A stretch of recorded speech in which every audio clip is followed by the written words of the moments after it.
Our next speaker is Ido Gal. He's a master's student from Shankar, and he will present a part of an ongoing research I'm involved also with.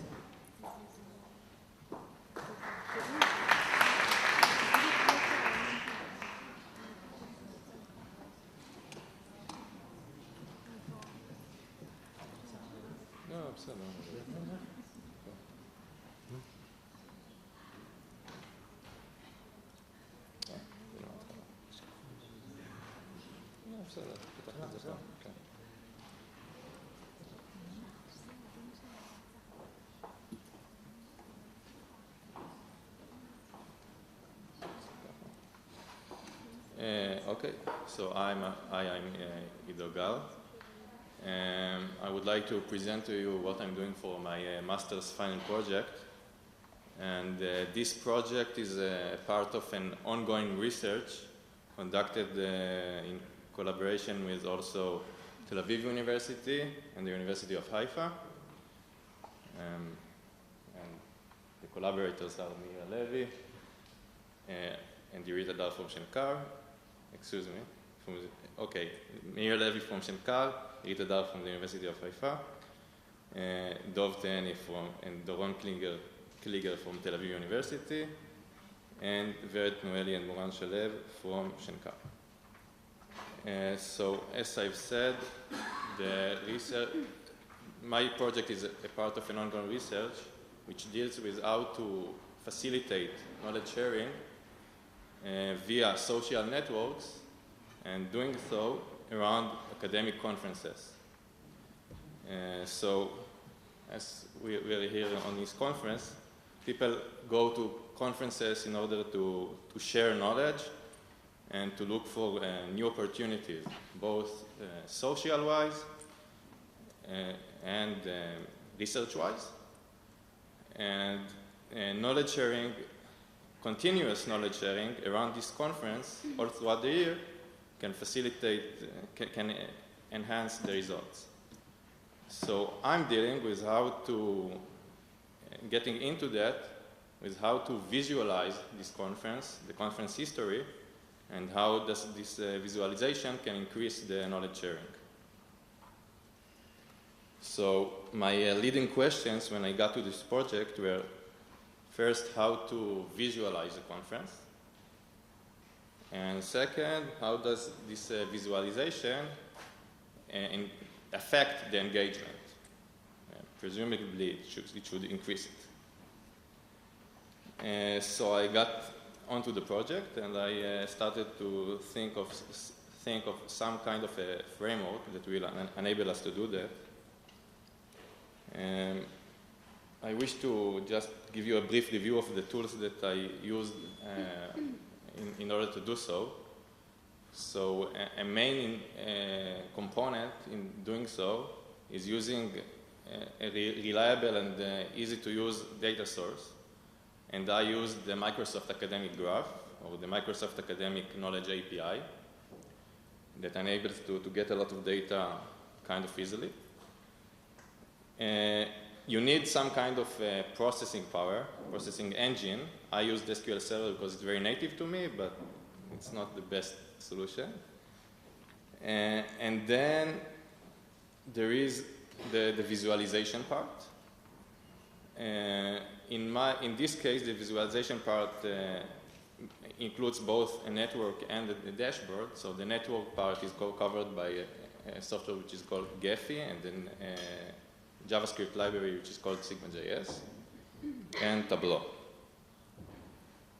So the data set of a conference, I viewed it as some kind of a star schema in which the submission of a publication to the conference is a fact that happened, and around that fact we have several dimensions. A main dimension is the author's dimension. In the end, a conference revolves around people that come there, and this is a key dimension.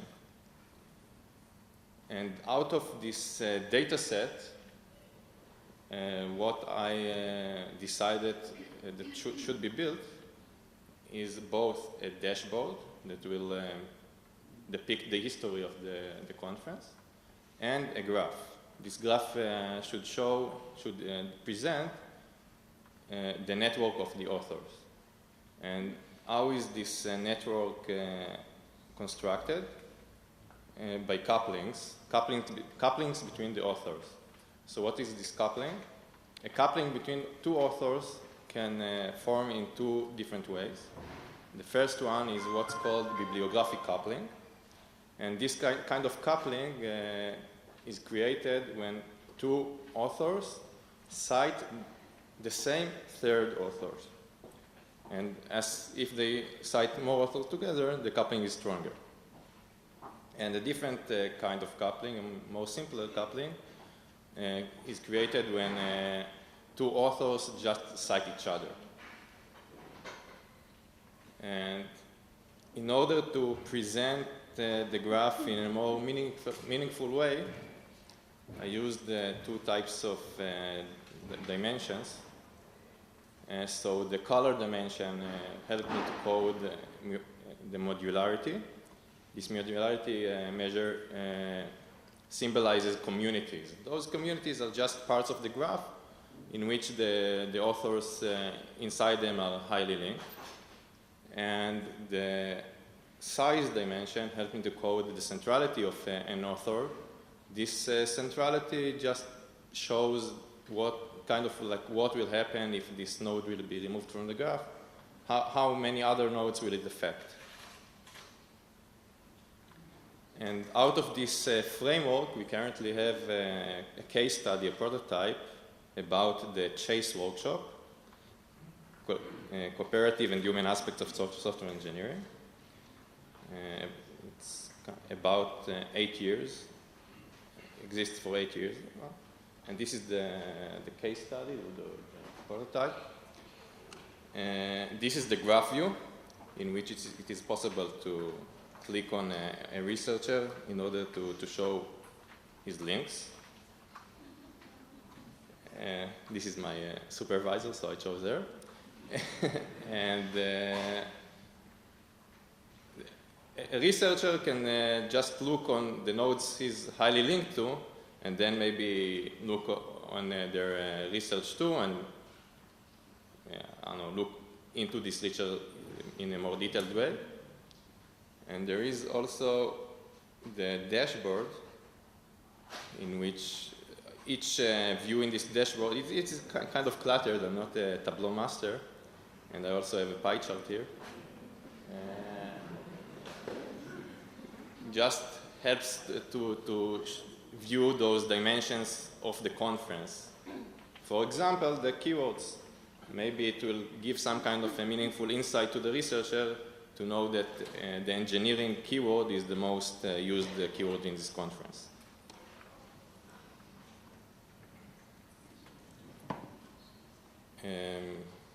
So just a preliminary usage data.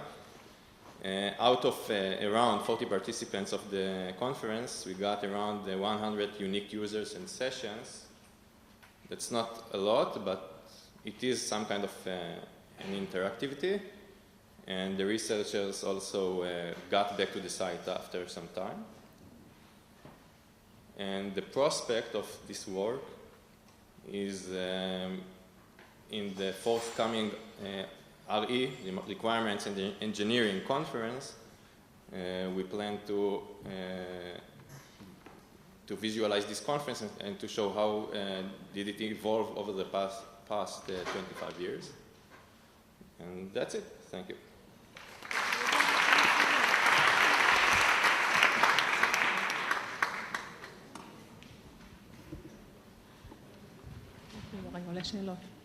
Are there any questions? Do you want? Sure. Hi, thank you. I had a quick question about regarding the prospects. This seems to me a project in bibliometrics. Would that be accurate in the sense of trying to map out different researchers? So my question to you is, what is the benefit of focusing on conferences as opposed to, say, just citations, for example? What does the conference give us? In opposite for what? To what? As opposed to, for example, just taking an article and running that citation analysis, for example, between the author and those cited, for example. It is possible to do so, but no work has been done in this field around how to visualize a conference, how to increase knowledge sharing around conferences, and use this kind of display visualization. I didn't get you completely, so that's my answer. Maybe I can add something, because we feel that conferences are not really manifested to the real potential to engage people, to facilitate communication among in the conference itself. Exactly. It's before, during, and after a conference to facilitate knowledge sharing and collaboration around the conference. This is one of the. It might be possible to use this type of visualization also for other purposes, but we just use this in this purpose.